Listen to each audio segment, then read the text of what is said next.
Blood pressure যাদের কম থাকে তাদের ক্ষেত্রে যদি তারা প্রপার ট্রিটমেন্টে যদি না আসেন সেক্ষেত্রে আসলে কি কি ধরনের জটিলতা তৈরি হতে পারে? প্রথম জিনিস আপনি কিন্তু প্রথমে ট্রিটমেন্টটা বলে দিয়েছিলেন।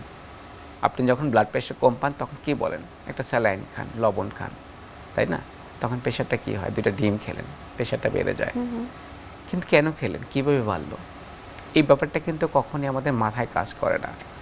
আপনার যে প্রোগ্রামে যে হেডলাইনটা দিয়েছিলেন যে হরমোনজনিত বেশ কিছু কারণ থাকতে পারে, যে কারণের জন্য আপনার শরীরে কী হতে পারে?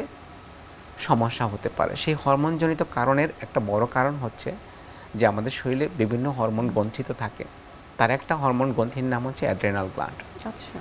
এই অ্যাড্রেনাল গ্ল্যান্ড থেকে কি তৈরি হয়? কর্টিসল নামে আর অ্যালডোস্টেরন নামে একটা হরমোন তৈরি হয়। যদি কোনো রোগীর এই কর্টিসলের মাত্রা কমে যায়, যদি কোনো রোগীর অ্যালডোস্টেরনের মাত্রা কমে যায়, তাহলে কি হয়? তার শরীরে লবণ কমে যায়। দেখেন, লবণটা কমে গেল, তার সবসময় কি লো ব্লাড প্রেশার নিয়ে আমাদের কাছে আসে। ওই যে আপনি বলছিলেন একটু স্যালাইন, স্যালাইনে কী থাকে? লবণ থাকে।